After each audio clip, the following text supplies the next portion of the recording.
दोस्तों, आज की कहानी में कुछ ऐसा होता है कि एक टीचर के पीछे एक लड़की भागती हुई उसकी मिन्नतें करती है, टीचर के हाथ पैर जोड़ती है और उससे ये गुहार लगाती है कि सर, आप जो करने जा रहे हैं उसकी वजह से मेरी ज़िंदगी बर्बाद हो जाएगी।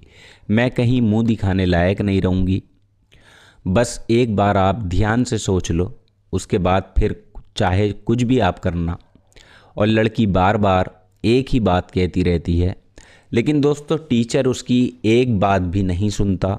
और फिर उसके बाद जो होता है उसकी वजह से लड़की की जान चली जाती है। और एक दिन ऐसा आता है जब पूरे हमारे राज्य में, उत्तर प्रदेश में, ये इतिहास में सभी प्राइवेट स्कूलों को बंद कर दिया जाता है। तो आज इसी कहानी के बारे में हम जानेंगे, आपको पूरा पॉइंट टू पॉइंट समझाऊंगा। स्कूल की एक छात्रा के साथ एक टीचर ऐसा कांड करता है जिसकी वजह से सभी स्कूलों को बदनाम होना पड़ता है जो पास में थे। तो चलिए जान लेते हैं आज की इस पूरी वारदात को।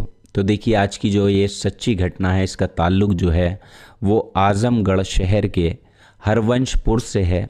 दरअसल इसी हरवंशपुर में एक कॉलेज है जिसका नाम मैं आपको नहीं बता सकता फ़िलहाल। और यहाँ पर जो थी वो सिर्फ लड़कियाँ ही स्टडी करती थी, इसलिए यहाँ पर सारा स्टाफ सिर्फ फीमेल ही था, यानी कोई भी यहाँ पर मेल टीचर नहीं था। अगर था भी तो सिर्फ एक दो मेल टीचर थे। और यही स्कूल की ख़ास बात भी थी इसकी, दूर दूर तक लोग यहाँ अपनी बच्चियों को पढ़ाने के लिए भेजते थे। ऐसे ही एक श्रेया तिवारी नाम की लड़की थी, आईपीएस बनने का सपना लेकर इस कॉलेज में आती है। 11वीं क्लास में वो एडमिशन लेती है। और लड़की पढ़ाई के मामले में बहुत ज़्यादा सीरियस थी और मगन भी थी। बस उसका एक ही मकसद था कि बड़े होकर एक आईपीएस ऑफिसर मुझे बनना है, आगे तैयारी करनी है और अपने माँ बाप का नाम रोशन करना है। और बस इसी उम्मीद के साथ वो यहाँ पर आई थी और पूरी जिम्मेदारी से वो अपनी पढ़ाई को जारी रखती है, दिल लगाकर पढ़ाई करती है, हर एक क्लास को अटेंड करती है।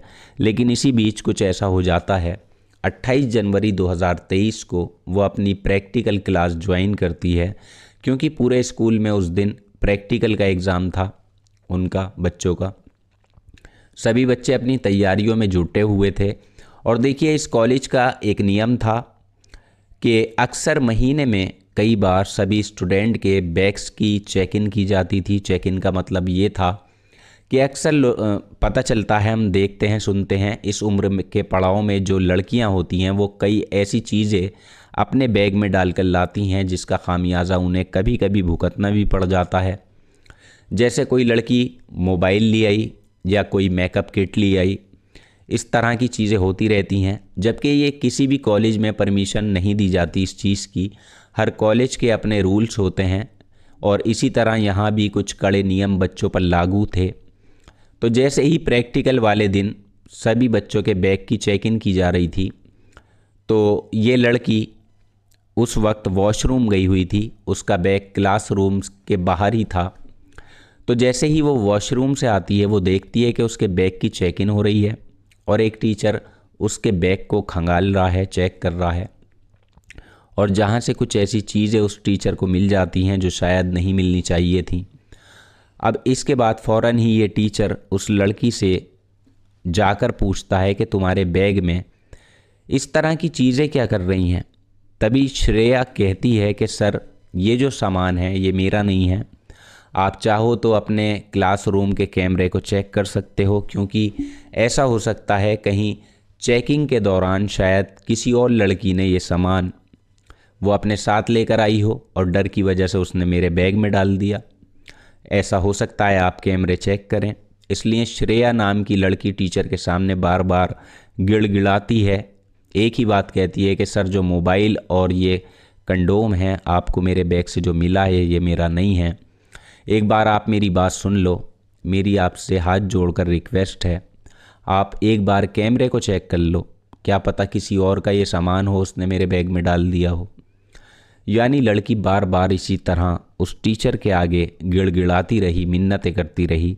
लेकिन जो टीचर था वो उसकी बात पर गौर ही नहीं कर रहा था। वो सीधा उस सामान को पॉलीथीन में रखकर कहता है कि मैं ये सामान प्रिंसिपल ऑफिस लेकर जा रहा हूँ और मैं प्रिंसिपल मैडम से बात करूँगा, बताऊँगा, और इसके बाद जो कुछ भी फैसला होगा वो प्रिंसिपल मैडम ही करेंगी।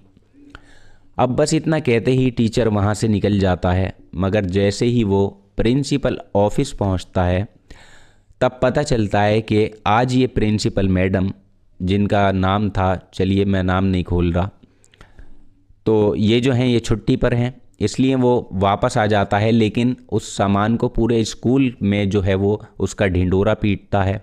अब टीचर सभी क्लास के बच्चों को ये सामान दिखाता है कि देखो इस लड़की के बैग से ये चीज़ें मिली हैं, अगर किसी और के पास भी ऐसा सामान है तो वो लाकर खुद ही दे दे हमें। हालांकि आज से पहले ऐसा कभी नहीं हुआ था और बच्चों के बैग में सिर्फ मेकअप या लिपस्टिक वगैरह ऐसा कुछ सामान निकला भी करता था, मगर इस लड़की के बैग से तो ऐसी संवेदनशील चीज़ मिली थी जो शायद किसी टीचर के लिए लड़कियों के सामने ज़िक्र करना भी एक तरह से शर्मनाक है, क्योंकि दरअसल इस लड़की के सामान का जो दिखावा किया गया था, जो दिखाया गया था सब बच्चों को, एक स्क्रीन टच मोबाइल और एक कंडोम, जिसकी वजह से लड़की को कभी प्रिंसिपल ऑफिस बुलाया जा रहा था तो कभी असेंबली में ही उसे हर टीचर अलग अलग तरीके से लड़की से पूछताछ कर रहा था। मगर लड़की का एक ही जवाब था कि सर ये सामान मेरा नहीं है, आप प्लीज़ एक बार अपने कैमरों को चेक करो, सीसीटीवी कैमरे यहाँ पर लगे ही हुए हैं और जो कुछ भी है साफ पता चल जाएगा। लेकिन कोई भी टीचर, चाहे महिला हो या पुरुष हो, लड़की की बात सुनने को तैयार ही नहीं था। इस चीज़ का जिम्मा लगातार उस लड़की पर थोपा जा रहा था। पूरे दिन ऐसे ही बीत जाता है और स्कूल की छुट्टी हो जाती है, सभी बच्चे अपने अपने घर के लिए निकल जाते हैं और ये लड़की भी डरी हुई सहमी हुई अपने घर पर चली जाती है। इसके बाद अगले दिन, क्योंकि मुहर्रम का दिन था, अगले दिन 10 मुहर्रम, उस दिन स्कूल की छुट्टी थी और फिर सोमवार को जब स्कूल खुलता है तो फिर से ये लड़की वही चीज़ पूछती जाती है, क्योंकि अभी तक भी उसके बैग का सामान टीचर के कब्ज़े में था। टीचर इस कदर उससे जल फूक रहा था, इस कदर उसके दिमाग में ख़्याल आ रहे थे, जिसकी वजह से वो काफ़ी जज्बाती हो चुका था। तरह तरह की बातें हो रही थी कि बस कुछ भी करके मैं ये बात प्रिंसिपल मैडम से बता सकूं और जल्द से जल्द इस लड़की को कड़ी सज़ा दिलाकर इसे सबक सिखा सकूं, सबके सामने इसे बेइज्जत कर सकूं, ऐसे उसके कुछ इरादे थे। ये टीचर अगले दिन प्रिंसिपल मैडम को जाकर सारा वाक़या सुनाता है। अब यहाँ प्रिंसिपल मैडम को सुनकर हैरानी होती है और उनका भी सर जो है वो शर्म से झुक जाता है और वो सीधा इस लड़की के घर वालों को बुलाते हैं। बुलाने की बात कहती हैं कि जो कुछ भी होगा घर वालों से बात करने के बाद ही होगा। अब फिर लड़की के घर वालों से घर से उसके माता पिता नहीं आते तो प्रिंसिपल मैडम लड़की को बुलाती हैं और उसे पहले तो डांट फटकार लगाती हैं और फिर उसके बाद इसके पिता को उसी के सामने फ़ोन किया जाता है और कहती हैं कि अपनी पत्नी का नंबर दीजिए। इस पर लड़की का पिता कहता है कि मैडम आखिर बात क्या है, बात बताइए। क्योंकि दरअसल आपको बता दें कि लड़की के पिता एक बीपी के मरीज़ थे, जिसकी वजह से वो खुद स्कूल में आ नहीं सकते थे, इसलिए मैडम ने उसकी माँ को बुलाने के लिए उनके पति से उनका नंबर मांगा था और जब उससे बात की उनसे तो उसे स्कूल में बुलाया गया उन्हें, जिसे फ़ोन पर कहा गया पहले तो कि मैडम मुझे कुछ काम है, थोड़ी देर हो जाएगी और लेकिन मैं ज़रूर आऊँगी स्कूल में, उसकी मम्मी ने ऐसा बोला उन्हें। अब स्टाफ जो था वो सामने मौजूद था, माँ का वेट करता है। हालांकि जहाँ ऐसा भी हो सकता था कि प्रिंसिपल और वो टीचर अगर चाहते तो लड़की को समझा बुझा कर भेज सकते थे, क्योंकि इतनी बड़ी कोई बात नहीं थी और वो कह भी रही थी, सफाई भी दे रही थी। लेकिन उन्होंने ऐसा बिल्कुल नहीं किया, क्योंकि उन्हें अपने स्कूल के रूल्स को नहीं तोड़ना था। वो अपने सख्त प्रशासन का दिखावा कर रहे थे, यानी उनको सिर्फ स्कूल की रेपुटेशन का ख्याल था, इज़्ज़त का ख्याल था, मगर उस बच्ची की इज़्ज़त का नहीं था। जबकि उस लड़की की कोई गलती भी नहीं थी, वो बार बार यही कहे जा रही थी, मगर फिर भी उसे ऐसी सज़ा दी गई कि घंटों तक पहले तो उसको क्लास के बाहर खड़ा किया गया लगातार, और वो माफ़ी भी मांगती रही और ये कहती रही कि मैडम वो सामान मेरा नहीं है, सर प्लीज़ एक बार आप कैमरे चेक कर लो, बार बार यही कहती रही एंड तक, आखिर तक। अब देखिए सवाल ये भी नहीं था कि लड़की के बैग से वो सामान जो मिला या नहीं मिला, बल्कि सवाल तो ये था कि लड़की 11वीं क्लास की थी, हो सकता है कि इस उम्र के पड़ाव में वो कहीं बह गई हो और उसका ही ये सामान हो। मगर इसका ये मतलब नहीं था कि किसी लड़की को पूरी क्लास के सामने, स्कूल के सामने बेइज्जत किया जाए, वो भी इस चीज़ को लेकर। स्कूल का फ़र्ज़ ये बनता था कि सभी स्टाफ चुपचाप पहले किसी समस्या को निपटाएं, जो सामने था केस उसे सॉल्व करें, उसके बाद कोई एक्शन लें। कहने का मतलब ये है कि यहाँ की प्रिंसिपल मैडम भी एक महिला थी, उनका फ़र्ज़ बनता था कि लड़की को प्यार से समझाकर उसके माँ बाप के सामने सच्चाई बताती, और फिर माँ बाप खुद उसको सज़ा भी दे सकते थे या ना देते, वो उनके हाथ में था। ये उनका काम था प्रिंसिपल का। लेकिन यहाँ जिस तरह से एक लड़की की इज्जत को तार तार किया गया, बार बार आपत्तिजनक चीज़ों का जो दिखावा किया गया, उससे कहीं ना कहीं लड़की के कैरेक्टर पर घिनौने इल्ज़ाम लगाए गए। और दोस्तों, जिसकी वजह से लड़की इस कदर शर्मिंदा हो जाती है जिसकी कोई हद नहीं, क्योंकि लड़की को कई घंटे ऑफिस के बाहर खड़ा करके ये धमकी दी गई कि अब तो तुम जाओ, जब तुम्हारी मम्मी आएंगी तब आगे तुम्हारा फ़ैसला किया जाएगा। अब ज़रा सोचिए कि अगर एक बेकसूर लड़की को ऐसी सज़ा दी जाए, जिसके बैग से वो सामान मिला शायद मिला ही ना हो, तो उस पर क्या गुज़र सकती है, ये अंदाज़ा शायद हम लगा भी सकते हैं और आप भी सोच सकते हैं। क्योंकि लड़की वाकई बहुत अच्छी थी। वो आखिरी दम तक टीचर से एक रिक्वेस्ट करती रही, मैडम प्लीज़ एक बार चेक कर लो। मगर जब कोई भी उसकी बात नहीं सुनी गई, कोई उसकी सुनवाई स्कूल में नहीं हुई, तो लड़की मजबूर होकर, और ये सोच कर के शायद अब उसके जीने का कोई मकसद नहीं रहा है, वो बदनाम हो चुकी है, लोग उसको गंदी गंदी बातें बोलेंगे, इसलिए वो सीधा भाग कर जाती है और स्कूल के 3rd फ्लोर से कूदकर वो अपनी जान दे देती है, सुसाइड कर लेती है। इसके बाद पूरे स्कूल में अफरा तफरी मच जाती है और आनन फानन ही लड़की को अस्पताल लेकर जाया जाता है, तो वो भी किसी इमरजेंसी कैब में नहीं, बल्कि एक स्कूटी पर उसको लाद कर ले जाया गया था। जबकि इतना फेमस स्कूल, इतनी दूर दूर तक उसकी बसें चलती हैं, मगर फिर भी कोई इमरजेंसी सेवा यहाँ मौजूद नहीं थी।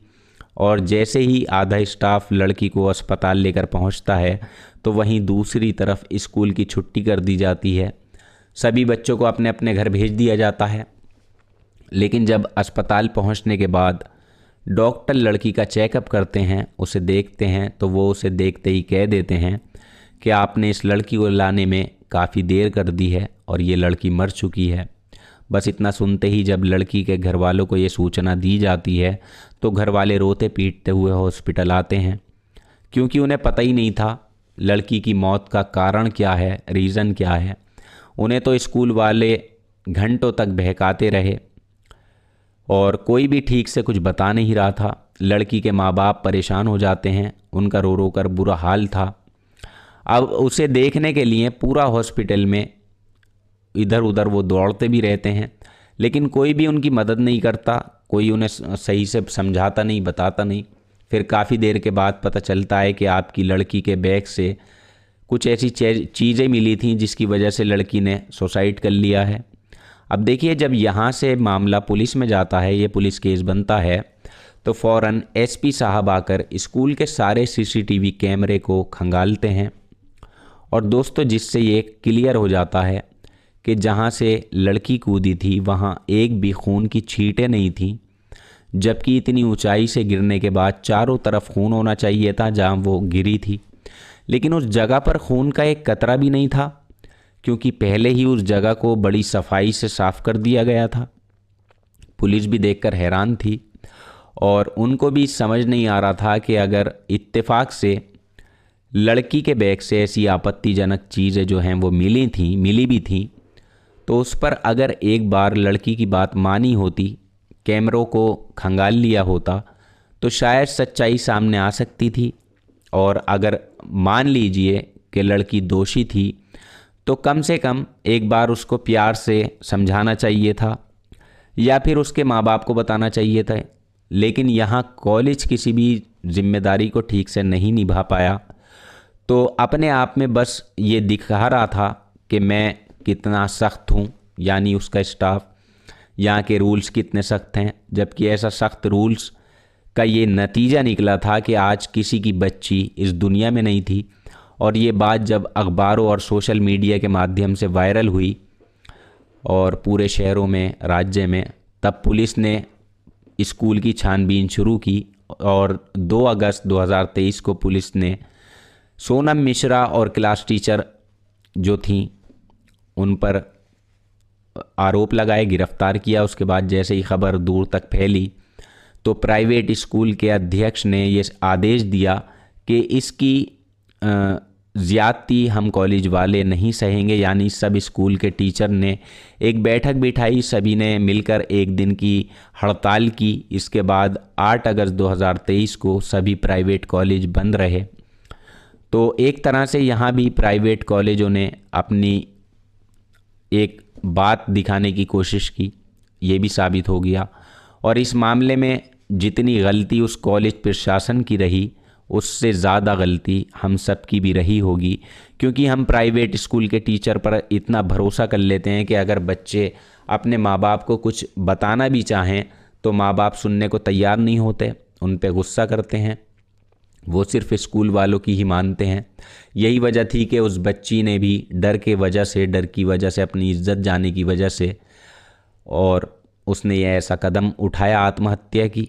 अगर मैं अपने मम्मी पापा को ये बात बताऊंगी, उसने सोचा, तो शायद वो मुझे गलत समझेंगे, मेरा यकीन नहीं करेंगे, इसलिए उसने ऐसा कदम उठा लिया।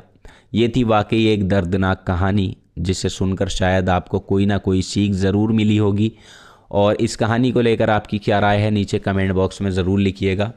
और अपना और अपने को ख्याल रखिएगा, अपने बच्चों का ख्याल रखिएगा।